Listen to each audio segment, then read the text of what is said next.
माथे की लकीरें खुद ब खुद नहीं बदलती जनाब, मेहनत करनी पड़ती है। जिसने अपने मन को, अपने हृदय को पढ़ाई में लगा लिया, उसने अपने जीवन की हर समस्या सुलझा लिया। कौन आपको मोटिवेट कर रहा है और कौन आपको डीमोटिवेट कर रहा है, इसकी परख आप स्वयं कर सकते हैं। सुना है किताबों से ज़्यादा चेहरों पर लिखा होता है। एक बहुत ही महत्वपूर्ण कंटेंट लेकर के मुखातिब हूँ। आशा विश्वास स्वस्थ खुशहाल होंगे आप। आइए जोड़ते हैं पृथ्वी के मंडल। जहाँ एक पृथ्वी के मंडल की बात हो रही है, जहाँ हम पृथ्वी के संगठन, संरचना आदि की बात कर रहे हैं, वहाँ हम आपको प्लेटफॉर्म बना दिए हैं और प्लेटफॉर्म पर ला चुके हैं। बस आपको अब दौड़ना है रफ्तार से। वायुमंडल पार्ट ये दूसरा होगा। वायुमंडल का एक मैंने आपको ट्रेलर दिया है, वायुमंडल पार्ट 2 करके इसे समझें। जो वायुमंडल का पहला पार्ट हमने आपको दिया है, प्रोवाइड कराया हुआ है, वाकई में वहाँ केवल मैंने इसकी एक पृष्ठभूमि तैयार की है। स्टार प्रश्न तो यहाँ से आने वाले हैं। वायुमंडल क्यों पढ़ा जाता है, क्या जरूरत है इसकी हमारे जीवन में, वायुमंडल का विस्तार कितना है, वायुमंडल में कौन कौन से संगठन हो सकते हैं, इनकी एक रूपरेखा एपिसोड 1 में मिल जाएगी। ऐसा मैंने कदापि नहीं कहा है कि एपिसोड 1 इंपॉर्टेंट नहीं है, बहुत महत्वपूर्ण है आपके लिए, देखना मत भूलिएगा। आइए जुड़िए पार्ट 2 में, वायुमंडल पार्ट 2 में। यहाँ ध्यान दीजिए, हम बात करेंगे जहाँ हम लोगों ने वायुमंडल के संगठन की बात की है। संगठन का मतलब हुआ कि वायुमंडल में क्या क्या चीज़ें हैं।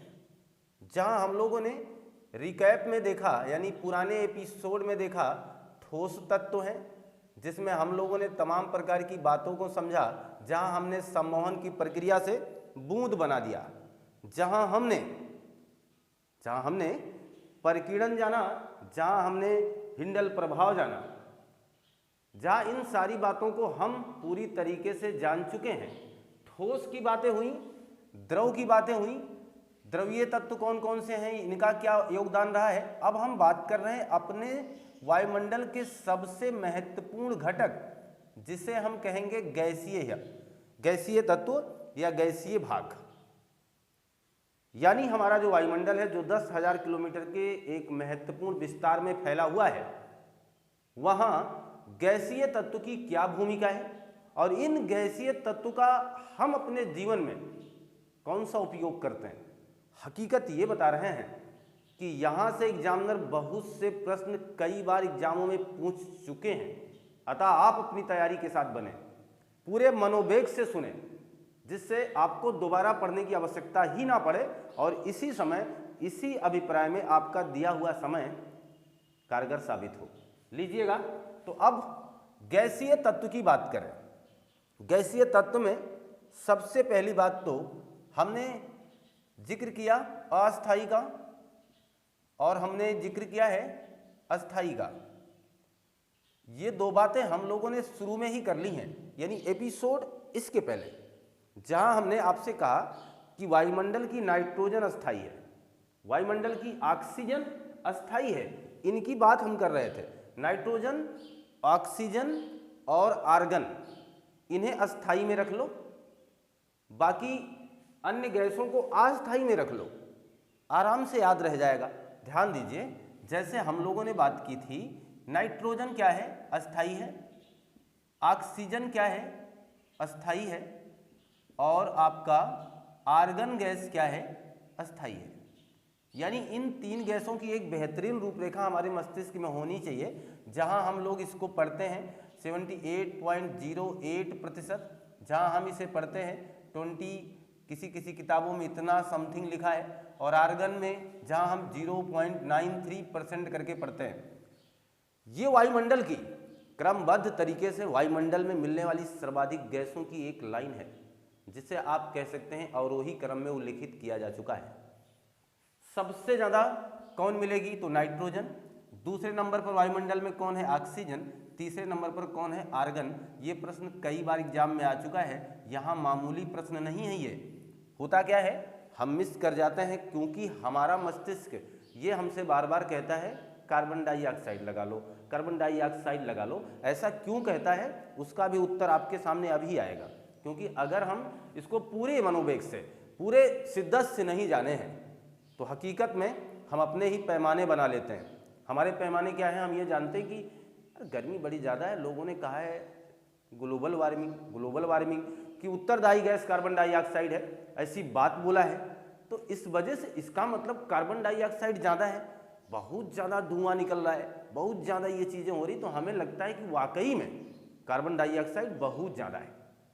इस वजह से हम वहाँ खींचते हुए जाते हैं, परंतु इस पर ध्यान देना, फर्स्ट सेकेंड थ्री वायुमंडल में इन गैसों ने अपनी पोजीशन बना रखी है, हमने इसे आपके सामने अवरोही क्रम में सजा रखा है।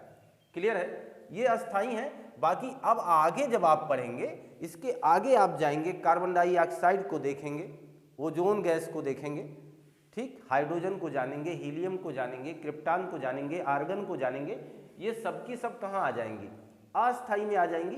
एपिसोड 1 पर इसकी चर्चा हो चुकी है। अतः हम अपने प्रोग्राम को आगे बढ़ाते हैं, अतः हम अपनी रूपरेखा को आगे ले चलें। तो सबसे पहले हम बात करने वाले हैं आपकी अस्थाई गैसों में फर्स्ट पोजीशन हमारे वायुमंडल की बनाने वाली नाइट्रोजन की।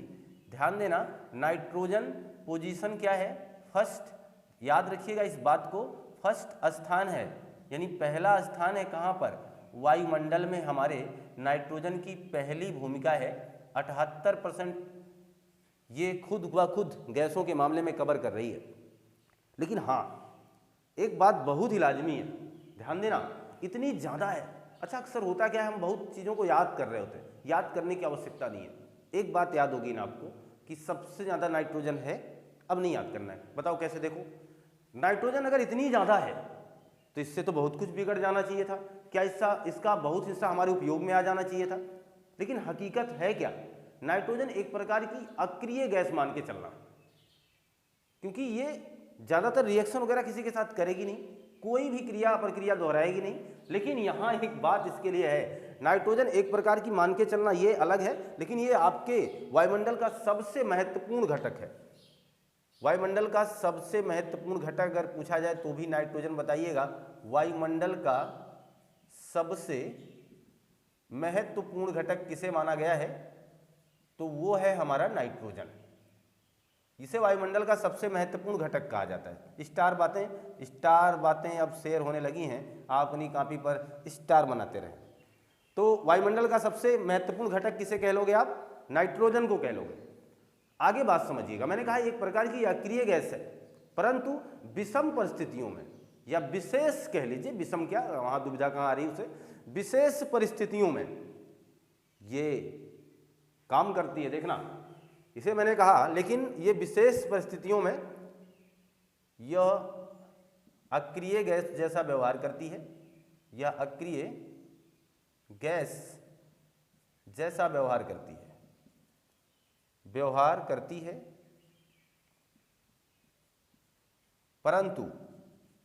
परंतु ये सब बड़े खतरनाक होते हैं, परंतु विशेष परिस्थितियों में, और वो विशेष परिस्थितियां भी आपके सामने क्वेश्चन लेकर के आ रही हैं। विशेष परिस्थितियों में ये काम क्या करेगा, इसके आगे जानिएगा। जैसे विशेष परिस्थिति आ जाएगी तो क्या करेगा, प्रोटीन बनाएगा, प्रोटीन, नाइट्रिक अम्ल, प्रोटीन, नाइट्रिक अम्ल, और इनका काम क्या होगा, क्या ये प्रोटीन हमारे लिए है?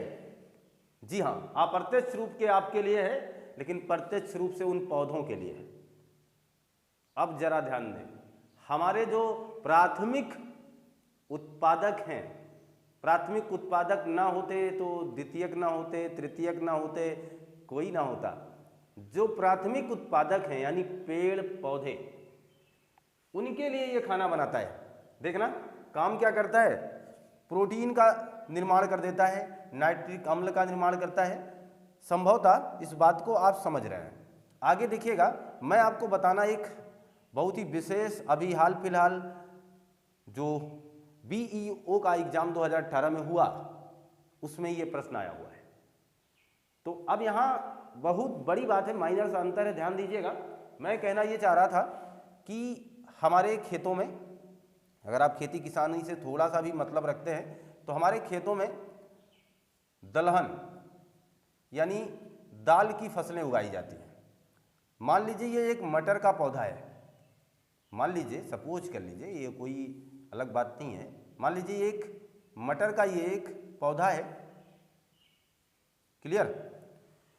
इसके जड़ों में यानी इस दलहन फसल के जड़ में एक जीवाणु होता है जिसका नाम है राइजोबियम। राइजोबियम नाम का एक जीवाणु इसके जड़ों में होता है। ध्यान से सुनिएगा, राइजोबियम जीवाणु इसके जड़ों में है और वायुमंडल की जो नाइट्रोजन है इस मृदा में है। आप सोच रहे होंगे सर क्या मृदा में ही सब आ जाती है? नहीं, आपने यह भी देखा होगा किसान के खेत जब फसल विहीन होते हैं तो उसकी जुताई होती है। जुताई करके वो किसान फिर उसको ऊपर से लेवल कर देता है, क्योंकि जब जुताई होगी वायुमंडल से नाइट्रोजन उसमें भर जाएगी और जब उसकी फिर से एक लेवल कर दिया जाएगा तो नाइट्रोजन उसमें स्थिर रह जाएगी। ये है वैज्ञानिक कारण, इसीलिए खेतों की जुताई होती है। ध्यान देना, तो खेतों की जुताई होगी, नाइट्रोजन उसमें चला गया, अब आपने लेवल कर दिया, अब निकल नहीं पा रही है। फिर इसके बाद आपने किसी भी पौधे को लगाया, किसी भी बीज को उसमें डाला, फिर जब वो बीज पनपा, जब उससे पौधा आया तो उसकी जड़ों में एक राइजोबियम नाम का जीवाणु आया। इस दलहन फसल के जड़ में राइजोबियम, दलहन बोल रहा हूँ बार बार, दाल वाली फसलों में, तो राइजोबियम नाम का जीवाणु आया। इसने किया क्या, इसने इस मृदा से नाइट्रोजन को उठाया और राइजोबियम ने नाइट्रोजन को नाइट्रेट में बदल दिया। अद्भुत। यानी हमें दो बातें सीखने को मिली हैं। एक तो ये प्रश्न पूछा गया, इसलिए बार बार इस पर चर्चा कर रहा हूं। एक तो आपको ये याद होना चाहिए कि नाइट्रोजन को नाइट्रेट में बदला किसने, तो आप कहेंगे सर राइजोबियम जी ने। नाइट्रेट में बदला किसने है, तो राइजोबियम ने। क्यों बदला है, इसका मतलब यह है कि हमारे पौधे डायरेक्ट नाइट्रोजन नहीं ले सकते, कोई मतलब नहीं उनके लिए। इसीलिए मैंने कहा इतना बड़ा दायरा है, अगर पौधे डायरेक्ट लेते तो इन्हें राइजोबियम की क्या जरूरत पड़ती, कोई जरूरत पड़ती क्या? नहीं। तो इन्हें सहायता इसलिए लेनी पड़ी, राइजोबियम की ये सहभोजी की भूमिका निभा रहे हैं, दोहरा लाभ मिल रहा है। दोहरा लाभ का मतलब समझ रहे हैं, पौधे भी माला माल हो रहे हैं और राजा साहब को भी बहुत कुछ मिल रहा है खाने के लिए, क्योंकि ये इसके मृदा, इसके जड़ों में क्या कर रहे हैं, सोचो जरा। क्या इनका ये आशियाना है? क्या इनका यही घर है? क्या इनका यही ठिकाना है? हकीकत ये है, ये भी अपनी ज़िंदगी हमारी तरह बिताने आए हैं। इन्हें भी अपने भोजन की तलाश है और उसी दलहन की जड़ों में ये अपना ठिकाना पाए हैं। ये वहाँ रुके हुए हैं अपने भोजन की तलाश में और काम कर रहे हैं किसके लिए? अपने मकान के, अपने घर के लिए। यानी इन्होंने इसे ही अपना आशय मान लिया है, तो इन्होंने नाइट्रोजन इसे उपलब्ध करा दिया है। ये हरा भरा बना रहेगा, मेरा भी जीवन चलता रहेगा, इस उद्देश्य के साथ ये वहाँ से वहाँ बैठे हैं और इनका ये योगदान रहा है। क्लियर है ना? तो जहाँ हमारे नाइट्रोजन की बात हो रही, जिसकी हमने पूरी मात्रा लिख रखी आगे से ही, उस पर क्या चर्चा करना आगे देखिएगा। ये नाइट्रोजन और क्या करती है? आग रोकने से बचाती है भाई। आग फैलना है ना, आग रोकने से नहीं, सॉरी, आग फैलने से बचाएगी। आग फैल रहा है तो उसको रोकेगी, यानी आग को रोकने का काम करेगी, वही बात है। तो आग फैलने से बचाती है, इसको भी नोट किया जाए। आग फैलने से रोकती है, कोई बात नहीं, आग फैलने से रोकती है। मैं अपना सॉरी वापस लेता हूँ, क्योंकि सॉरी जैसी कोई बात नहीं थी। आग फैलने से ही रोकती, यही मैंने बोला ही था। आग फैलने से रोकती है, इसका मतलब यह हुआ कि नाइट्रोजन ऐसी दशा में प्रयोग लाई जा सकती है जहां पर आग फैल रही हो। तो इस तरीके से काम हुआ। आगे देखिएगा, एक बहुत ही इसका बेहतरीन फार्मूला यहां लिख दे रहा हूं मैं, बहुत ही महत्वपूर्ण है। द्रवित नाइट्रोजन, यानी द्रव अवस्था में अगर इसे कर लिया जाएगा तो द्रवित नाइट्रोजन कोशिका तथा ऊतक संरक्षण में महत्वपूर्ण भूमिका निभाती है। इसका मतलब ये हुआ, जैसे अगर आपको शुक्राणु या अंडाणु को सुरक्षित रखा जाना है तो इस द्रवित नाइट्रोजन में रख दिया जाएगा। ये सुरक्षित बने रहेंगे। किसी कोशिका को, किसी ऊतक को कुछ लंबे समय तक याद रखना है, बनाए रखना अपने साथ, खराब ना होने पाए, उनकी अवस्था ठीक ठाक बनी रहे, इसके लिए इस नाइट्रोजन का प्रयोग किया जाएगा। इसलिए मैंने इस बात को इस तरीके से इंगित किया। बाकी बातें तो आप सुन रहे हैं, समझ रहे हैं कि कोशिका तथा ऊतक संरक्षण में महत्वपूर्ण भूमिका, इसका मतलब क्या हुआ? इसका मतलब यह हुआ कि कोशिकाएं यानी हमारी, आपकी, किसी की कोशिकाएं जिसे लंबे समय तक सुरक्षित रखना हो तो उसके लिए नाइट्रोजन यानी द्रवित नाइट्रोजन और स्पर्म, ओवा, अगर इन्हें सुरक्षित रखना है तो इसके लिए भी नाइट्रोजन महत्वपूर्ण भूमिका अदा करेगा, बहुत बड़ी जिम्मेदारी निभाएगा। रंगहीन है ये, रंगहीन है, स्वादहीन है, रंगहीन, स्वादहीन और नाइट्रोजन से कभी गंध नहीं होगी तो इसको गंधहीन भी कह दीजिए। रंगहीन, स्वादहीन और गंधहीन है, इस बात को ध्यान रखें। क्लियर है? तो हम लोग नाइट्रोजन की महत्वपूर्ण भूमिका के बारे में जान सकते हैं। आपके मैंने स्क्रीन पर डाल रखा है, सारी बातें क्लियर है। तो नाइट्रोजन का उपयोग कैसे होता है और इसका सबसे खास पहलू ये था, ये जो नीचे है राइजोबियम वाला हिस्सा। राइजोबियम कहाँ मिलेगा? कहिए दलहनी फसलों की जड़ों में मिलेगा। क्या करेगा? नाइट्रोजन को नाइट्रेट में बदलेगा। क्या जरूरत थी? क्योंकि हमारे पौधे डायरेक्ट नाइट्रोजन नहीं लेते हैं, नाइट्रेट लेते हैं। और ये जो नाइट्रोजन है ये हमारे पौधों के लिए किस प्रकार उत्तरदायी है? तो कहिए ये प्रोटीन निर्माण में, नाइट्रिक अम्ल के निर्माण में सहायक होते हैं। क्लियर बात? आगे देखिएगा। अब हम बात करते हैं दूसरी महत्वपूर्ण गैस यानी अपने ऑक्सीजन की। ऑक्सीजन अपनी क्यों? क्योंकि पोजीशन इसका कितना है? वायुमंडल में दूसरा स्थान, और हम इसे जीवनदायी गैस कहते हैं। जीवनदायी गैस क्यों? क्योंकि इसके बगैर हम संभव नहीं है। वैसे हम किसी के बगैर संभव नहीं है और हकीकत में इसके बगैर तो बिल्कुल संभव नहीं है। ऑक्सीजन, आपको पता है, आपका ऑक्सीजन के बगैर एक पल भी जीना मुमकिन नहीं है। तो ऑक्सीजन जिसने दूसरा पोजीशन बना रखा है हमारे वायुमंडल में, जो दूसरी अस्थाई गैस की भूमिका अदा कर रही है, उसके रोल को जरा जाने। एक तो जीवनदायी गैस हमने लिख दिया, हम इसे प्राणवायु कह सकते हैं, हम इसे प्राणवायु कह सकते हैं। देखना सारी बातें लिख रहा हूं। और ये किसी चीज को जलाने में मदद करेंगे, जलाने में हेल्प। अगला बुझाने में था, ये जलाने में है। देखना जरा, जलाने में हेल्प क्या है? इनके बगैर कुछ जला ही नहीं सकते हो आप। जहां ऑक्सीजन नहीं है वहां आग लगा ही नहीं सकते आप। क्लियर है ना? जहां ऑक्सीजन नहीं है वहां आग कैसे लगाओगे? इसका मतलब हुआ अगर आप आग लगाना चाहते हैं ना तो ऑक्सीजन ले आइए, आग खुद ब खुद लग जाएगी। क्लियर है ना?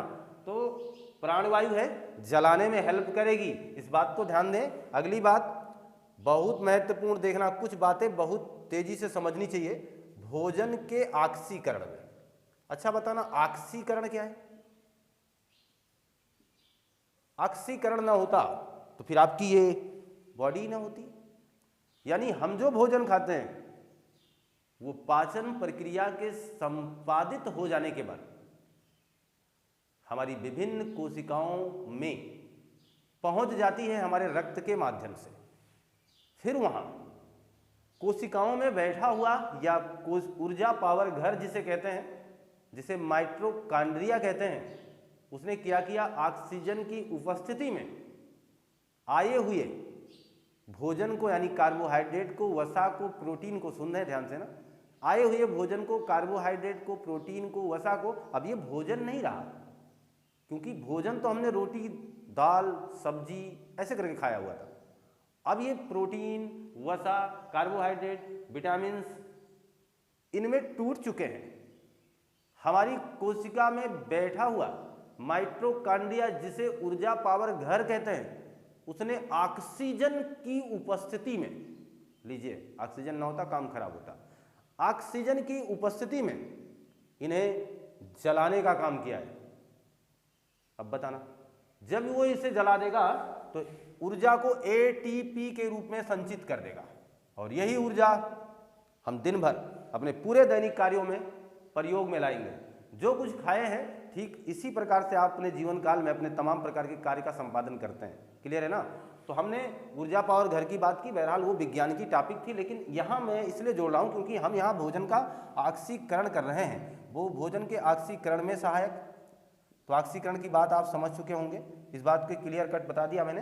तो जिसे हमने बताया, और फिर देखना जो पदार्थ हैं, पदार्थ का मतलब सड़े गले कुछ भी समझ लीजिए, कोई भी पदार्थ अगर अपघटित हो रहा है, उसका अपघटन हो रहा है, अपघटन का मतलब समझ रहे हैं ना, उसका क्षय हो रहा है, उसको इस धरातल से इस मिट्टी में, इस मृदा में मिला देना है, यानी अगर उसका अपघटन करना है तो ऐसे संभव नहीं है दोस्त, ऐसे संभव नहीं है, बगैर ऑक्सीजन के संभव ही नहीं है। तो यहाँ एक रोल और याद रखना, अपघटन में इनकी महत्वपूर्ण भूमिका है। तो अपघटन करने में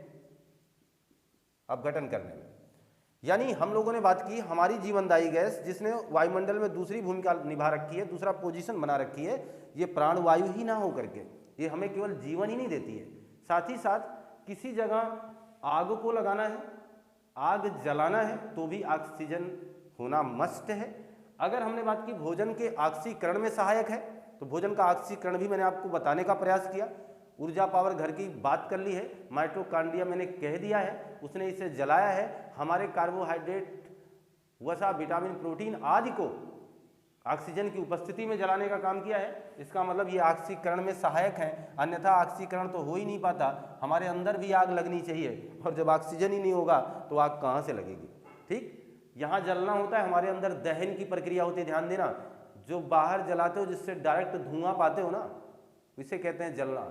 हमारे अंदर दहन होता है, आपको पता ही नहीं चलता, ऑक्सीजन के बाद आप कार्बन डाइऑक्साइड तो छोड़ देते हो ना, और वो कार्बन डाइऑक्साइड वायुमंडल में अलग भूमिका निभाती है, हमारे पेड़ पौधों के लिए सहायक है, ठीक है, उनके श्वसन की प्रक्रिया को संपादित करती है।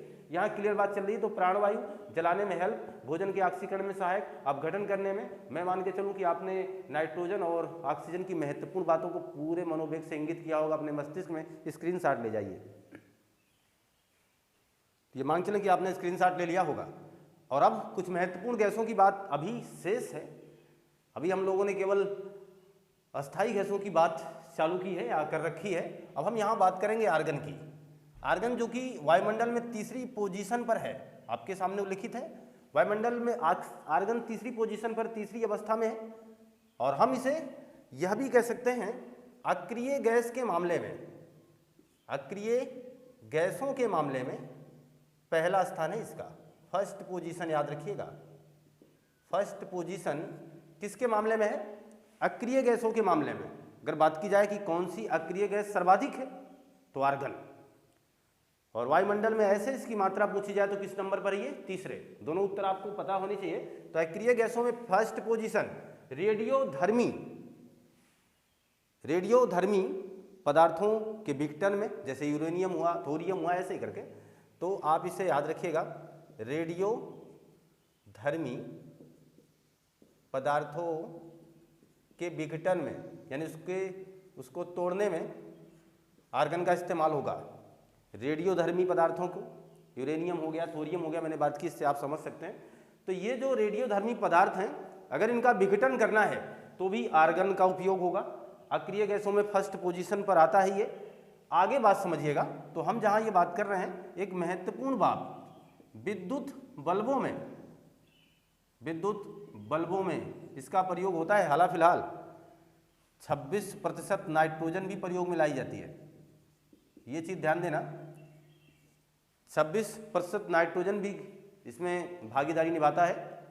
परंतु विद्युत बल्बों में जब भी प्रयोग पूछा जाए तो आप आर्गन को टिक करिएगा। वैकल्पिक व्यवस्था जिस तरीके से पोजिशनल बनाएगी कि अगर ऐसा कर दिया जाए कि आर्गन के सिवा विद्युत बल्ब में और कौन सी गैस प्रयोग में लाई जाती है, तो ऐसी जगह में नाइट्रोजन टिक करना है ना, क्योंकि उसने तो आर्गन आपको बता रखा है। फिर तो प्रश्न पूछने का जो तरीका है वो एग्जामिनर का कई प्रकार का, किसी बेस में किसी स्तर का हो सकता है। तो मुझे ये बात कहने में कोई संकोच नहीं कि इस बात को आप जान चुके हैं। जहाँ तक अक्रिय गैसों की बात हो रही है, लोकेयर, रैमजे, रैले, इनको खोजकर्ता माना जाता है इन्हीं अक्रिय गैसों का। तो जहाँ हमने रैमजे का नाम लिया, जहाँ हमने रैले का नाम लिया, जहाँ हमने लोकेयर का नाम लिया, इन सबको खोजकर्ता माना जाता है। किसका? अक्रिय गैसों का। और हमारा आर्गन, हमारी आर्गन गैस अक्रिय गैसों के मामले में फर्स्ट पोजीशन बना रही है। इतनी बात ध्यान देना, वायुमंडल में तीसरा और अक्रिय गैसों के मामले में फर्स्ट पोजीशन। आगे बात कर लेते हैं। अब हम यहाँ से हट करके, यानी अस्थाई गैसों से हट करके अब हम बात करते हैं अस्थाई गैसों की, अस्थाई गैसों की। और इन अस्थाई गैसों में सबसे पहले किसकी बात करें, सबसे पहले किसकी बात करें, तो अस्थाई गैसों में सबसे पहले हम बात करेंगे कार्बन डाइऑक्साइड की। सर्वाधिक अस्थाई गैस किसे कहा जाता है, सर्वाधिक अस्थाई, सर्वाधिक अस्थाई गैस किसे माना जाता है, तो कार्बन डाइऑक्साइड को। वायुमंडल की सर्वाधिक अस्थाई नहीं कह रहा हूं, वायुमंडल की सर्वाधिक अस्थाई गैस किसे कहेंगे, तो कार्बन डाइऑक्साइड को वायुमंडल की सर्वाधिक अस्थाई कहेंगे। इस बात को याद रखिएगा, कार्बन डाइऑक्साइड के बगैर भी आपका जीवन संभव नहीं है, इस बात की चर्चा मैं करूंगा। इसे जीवाश्म ईंधन से प्राप्त किया जाता है, जीवाश्म ईंधन से प्राप्त किया जाता है, यानी ये कह सकते हैं कि जीवाश्म ईंधन से ये बनती है। यानी कार्बन डाइऑक्साइड का निर्माण कहाँ से हो रहा है, जीवाश्म ईंधन से। कार्बन डाइऑक्साइड प्रकाश संश्लेषण में सबसे बड़ा रोल है इसका, तो पौधे ना होते तो हम कहाँ से होते, जरा ध्यान देना। तो प्रकाश संश्लेषण में सबसे बड़ी जिम्मेदारी ये निभाता है, और हम इसे कह सकते हैं फोटोसिंथेसिस जिसे कहते हैं। आप यहाँ देखिएगा तो हम कह दें कि प्रकाश संश्लेषण में यानी पौधों के भोजन निर्माण में कौन सी गैस की महत्वपूर्ण भूमिका है, तो वो है आपकी कार्बन डाइऑक्साइड। ठीक है, तो सर्वाधिक अस्थायी गैस है, जीवाश्म ईंधन से प्राप्त किया जाता है इसे प्रकाश संश्लेषण में, पौधों के भोजन निर्माण में, हरितगृह प्रभाव में, ग्लोबल वार्मिंग में इसकी जिम्मेदारी है। देखना, हम कह सकते हैं हरितगृह प्रभाव की सबसे महत्वपूर्ण गैस कौन सी है, हरितगृह प्रभाव की सबसे महत्वपूर्ण गैस कौन सी है, तो कार्बन डाइऑक्साइड, जिसे आप ग्लोबल वार्मिंग कहते हैं। इसका स्तर बढ़ाओगे ना, 0.03 से बढ़ चुका है, 0.03 ना होकर के ये 4 होने वाला है। स्तर बढ़ रहा है, जिसकी वजह से आप लगातार अपने वातावरण को अपने बचपन से लगा करके आज तक अलग अलग एहसास कर रहे होंगे। आपके अनुभव आप अपने जीवन काल में खुद ही बदल रहे होंगे। इसका मतलब है आपको अत्यधिक गर्मी लग रही होगी, गर्मी का बहुत भीषण सामना आपको करना पड़ रहा होगा। इसका मतलब है ग्लोबल वार्मिंग, यानी पृथ्वी का तापमान बढ़ रहा है। क्या उत्तर मिल गया हमें, यानी हमारी कार्बन डाइऑक्साइड गैस पृथ्वी के तापमान को नियंत्रित रखती है।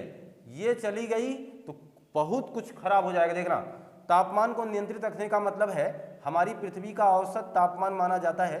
औसत तापमान किसका, हमारी पृथ्वी का, हमारी धरा का 15 डिग्री सेल्सियस, ये हमारी पृथ्वी का औसत तापमान माना गया है।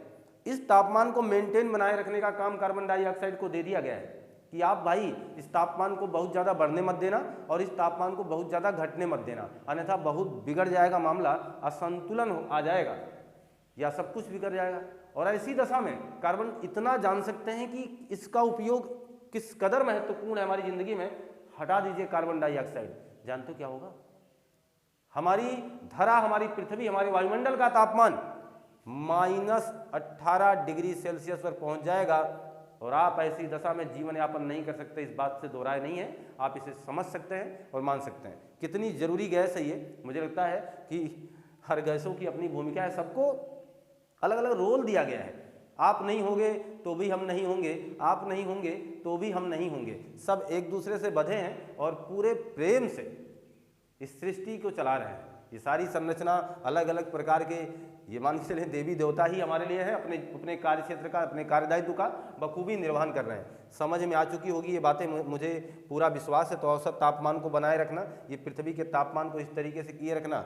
आग बुझाने के लिए भी अग्निशामक यंत्रों में इसका प्रयोग किया जाता है, यह भी बात आप यहाँ डाल सकते हैं। अग्निशामक यंत्रों में, अग्निशामक यंत्र यानी ये किसके काम आते हैं, आग बुझाने के लिए। तो आग बुझाने के लिए अग्निशामक यंत्रों में भी कार्बन डाइऑक्साइड का उपयोग किया जाता है, जो आग बुझाने में मदद करती है। यानी बहुत ही लाभकारी ये गैस है, ज़्यादा हो जाएगी तब बहुत हानिकारक है। ये मान के चले, इसे बढ़ने नहीं देना चाहिए और इसका जितना वायुमंडल में जितना दायरा है, अगर ये अपने ठीक ठाक पोजीशन को बनाए रखे, हमारी इस संरचना को बहुत लंबा चला सकती है, बहुत लंबा। परंतु अब ये अगर इसमें असंतुलन होगा तो फिर समस्याएं तो हैं। आगे देखिएगा तो जहां कार्बन डाइऑक्साइड की बात हो चुकी है, अक्रिय गैसों का सिलसिला चल रहा है, अब हम बात करेंगे हीलियम। जहां हीलियम हुआ, नियान हुआ, आर्गन हुआ, क्रिप्टॉन हुआ, जो शून्य आवर्त सारणी के तत्व हैं, आपको पता है शून्य आवर्त सारणी के तत्व। अब मैं इसे लिख नहीं रहा तो आप लिख सकते हैं। शून्य आवर्त सारणी के तत्वों में इनकी भूमिका है किसकी? हीलियम की, नियान की, आर्गन की, क्रिप्टॉन की, है ना। तो हीलियम, नियान, आर्गन, क्रिप्टॉन, जेरान, रेडान जो शून्य वर्ग में बैठे हुए हैं आवर्त सारणी में, इनमें से हीलियम की उपयोगिता क्या है, हीलियम किस कदर महत्वपूर्ण, इस बात को ध्यान दें। तो हीलियम की जहां तक बात होगी, हीलियम भी अक्रिय गैस है, आपको पता है। हीलियम का काम क्या होगा, हीलियम किस जगह काम में लाई जाएगी, तो मैं इसे बता दे रहा हूं। गुब्बारों में भरी जाएगी, मौसम वैज्ञानिक प्रयोग करेंगे, गुब्बारों में भरेंगे, और वायुयान में, वायुयान के टायरों में भरी जाएगी। क्यों? क्या ये सबसे हल्की गैस है? आपको पता है हाइड्रोजन इससे भी हल्की है, लेकिन क्या हाइड्रोजन क्रियाशील है, वो रासायनिक अभिक्रिया कर जाएगी वायुमंडल में किसी अन्य के साथ, लेकिन हीलियम नहीं करेगा क्योंकि ये अक्रिय है। इस बात को अब समझ चुके होंगे। इसीलिए इसे भरा जाता है वायुयान के टायरों में, गुब्बारों में। आगे देखिएगा, समुद्री गोताखोर, जो समुद्री गोताखोर हैं, यह भी ऑक्सीजन के साथ हीलियम ही मिलाते हैं। इस बात को ध्यान देना। बहुत ही स्टार प्रश्नों से आपको जोड़ रखा हूं, ये मामूली प्रश्न नहीं है, किसी भी स्तर से कभी भी पूछा जा सकता है। समुद्री गोताखोर जो कि समुद्र के अंदर विभिन्न प्रकार के शोध करने के लिए जाते हैं, वो ऑक्सीजन के साथ साथ कौन सी गैस का मिश्रण ले जाते हैं, या कौन सी गैस उनके लिए अन्य रूप से सहायक है, तो जवाब देना हीलियम। तो समुद्री गोताखोर ऑक्सीजन और हीलियम का मिश्रण ले जाएंगे। हवाई जहाज के टायरों हमने कही दिया है, वायु पोतों में भी इसका प्रयोग किया जाएगा, वायु पोतों में भी इसका प्रयोग किया जाएगा। इतने महत्वपूर्ण चीजें हैं, वातावरण में बहुत ही कम मात्रा इनकी है, सबको मिला दिया जाए तो 0.04% का ही दायरा ये लोग तैयार करते हैं। इसका मतलब बहुत कम है, लेकिन उपयोग देखना कितना महत्वपूर्ण है। इसीलिए तो इसे दुर्लभ गैस भी कहा जाता है, और इसीलिए इन्हें उत्कृष्ट गैस भी कहा जाता है। किसे?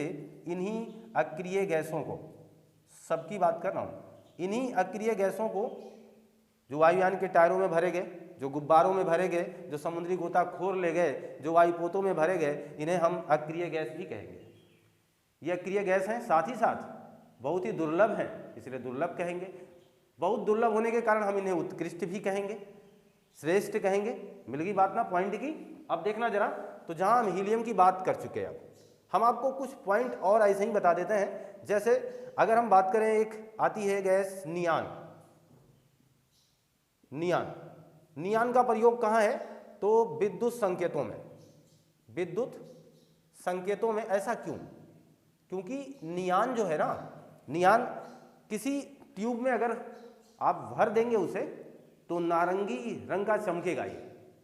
तो आप देखिए विद्युत संकेतों में कई जगह अन्य प्रकार के जो संकेतक लगाए जाते हैं, वो नारंगी रंग की चमक आपको देते हैं, तो वहां पर ये नियान का प्रयोग किया जाता है। अगर किसी ट्यूब में विद्युत गुजारोगे ना, नियान भर दीजिए, उस ट्यूब से विद्युत ले जाइए, तो वो नारंगी रंग की चमक देगा आपको। इसलिए विभिन्न प्रकार के संकेतों में इसका प्रयोग किया जाता है। तो विद्युत संकेतों में कर दिया हमने। कैसा चमक देगा लिखना चाहो तो लिख सकते हैं आप इसे भी। ट्यूब में नारंगी रंग का चमक देगा, नारंगी रंग का चमक। क्लियर है ये चीज? ये बातें क्लियर हो गई। तो हमने आर्गन की बात तो पहले ही कर ली है कि आर्गन किस तरीके से उपयोगी था, आर्गन क्या जरूरी था हमारे लिए, तो हमने आर्गन की बात कर ली थी, वो विद्युत बल्ब में भरा गया। लेकिन अब बात है नियान की। और एक महत्वपूर्ण बात और याद कर लीजिए, हमारे रेडान की। रेडान जो कि वायुमंडल में नहीं मिलेगा आपको, इसलिए तो मैंने इसे ज्वालामुखी से उद्गार में भी दिखा दिया था कि ज्वालामुखी का उद्गार होगा, चलो रेडान आ जाएगा। ये भारी है, वो वायुमंडल में रह ही नहीं सकता है। खतरनाक बात है ये। उपयोग इसका देखिए, रेडान जो है, रेडान का उपयोग क्या है?